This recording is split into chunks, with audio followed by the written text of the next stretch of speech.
taking it home. Of course,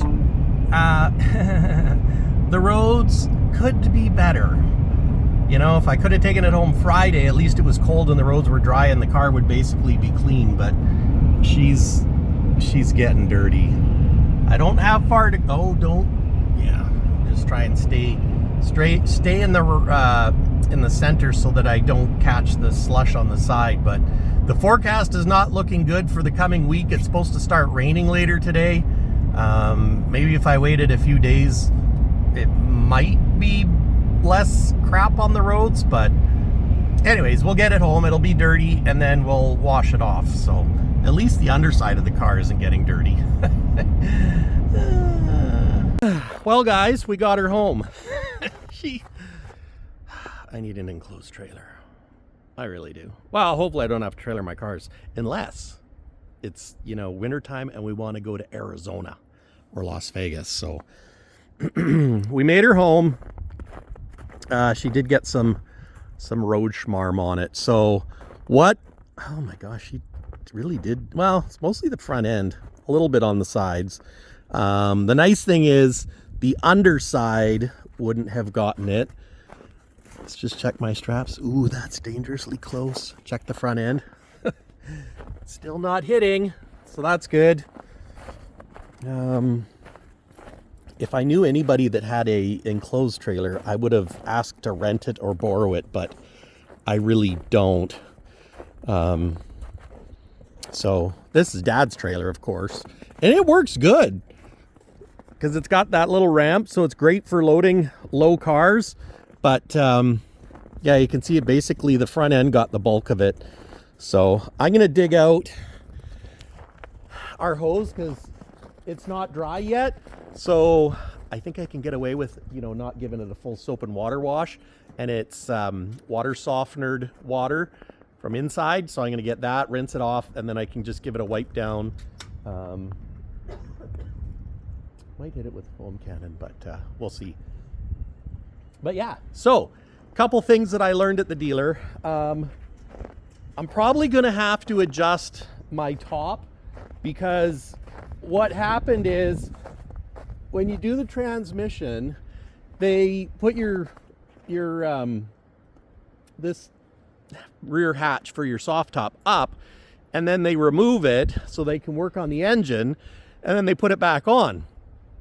And of course, they disconnect the battery after it goes up. But the problem is, GM didn't say how to get it to go back down. So they couldn't get it to go back down. And it turns out what you have to do is unhook the motor, let it come down on its own. Do you unhook the motor or do you? Anyways, maybe you don't unhook the motor. I don't know. You let it come down on its own so it's closed. Then you got to turn the car on and it resets itself. So the technicians had to phone GM to find out how to do that. So that's something to know. And the other thing is, they said that I have the same style transmission as before, so I have to add the extra 2 quarts. They didn't add the extra 2 quarts. Why? I don't know. But the one thing I am going to do is after about 1,000, maybe 2,000 or 3,000 kilometers, I'm going to change my DCT transmission filter, and I'm going to add the 2 quarts. And then I think after another 5,000 kilometers, I'm going to change the filter again, because I don't know if that's the difference, but I would kind of like this transmission to last for this one. But so far, oh yeah, Andrew's pulling the hose out now. Awesome. The only things that I found is this is up a little bit, might need adjusting, although I looked at a Z06 in the showroom and it had the same thing. And there's a little chip on my caliper right there, so that's a bummer. But I don't blame anybody, because I mean, let's face it, they had the whole back end of this car off. So we're gonna rinse her off, we'll get her unloaded, we'll get it in the garage, and then you know what, I got 4 months to put it on the lift and polish her up and check everything and all the rest of it. So that's what we're gonna do. Oh, there she is. So I did decide to wash her. I use a foam cannon. I don't know.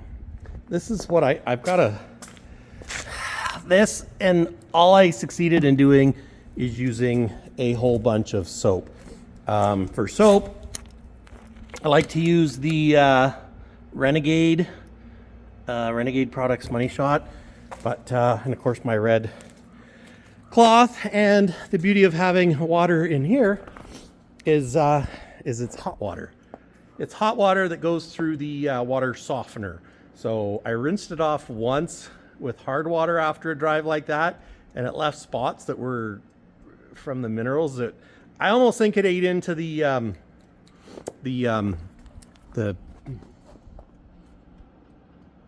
what is it? It's PPF'd with ceramic coating. I think it ate into the ceramic. It left a mark on the ceramic coating, let's say that. So anyways, look at that. Now she looks good. Gosh, I love this color.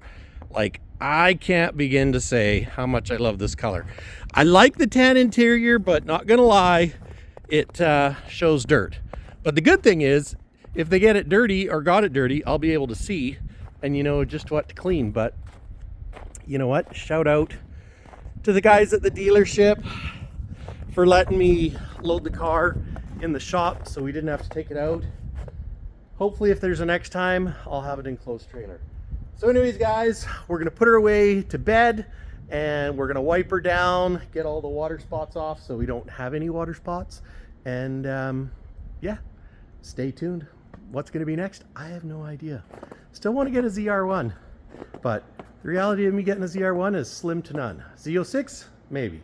But in the meantime, I'm just happy and grateful to be able to have this C8. And it's a 70th year. Like, you know, I love the 70th badging. So I know I talked about trading this car off when this happened, but I don't want to trade it off. Why would you want to trade it off? Well, you know, to get another one. But then another one wouldn't be a 70th anniversary, so. All chamoised off, pretty and clean. So, now, I have, excuse me, my nose is drippy.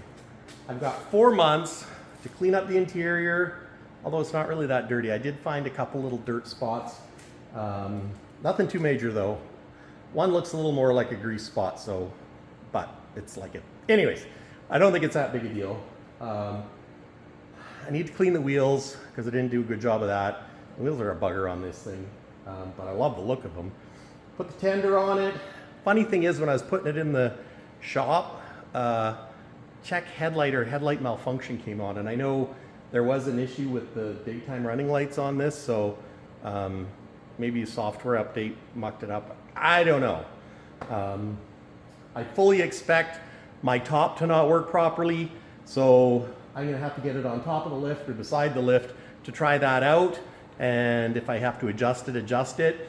Now, it's a bit of a bummer, but you know what? Our dealership, my local dealership, doesn't do a lot of Corvettes. I mean, we're in central British Columbia. It isn't exactly, you know, I mean, we do Corvettes there, but not a whole bunch. And you know what? They've been super good to me. They're actually gonna let me order a Z06 at MSRP. We just don't get a lot of allocation. I actually got the allocation where I could get one last summer or this spring, but yeah, I couldn't pull the trigger, so. But anyways, enough of that. She's plugged into the tender. I won't bother putting the cover on it right now because I gotta go ditch the trailer and get back to work. So anyways, guys, thanks for watching. We'll catch you in the next one.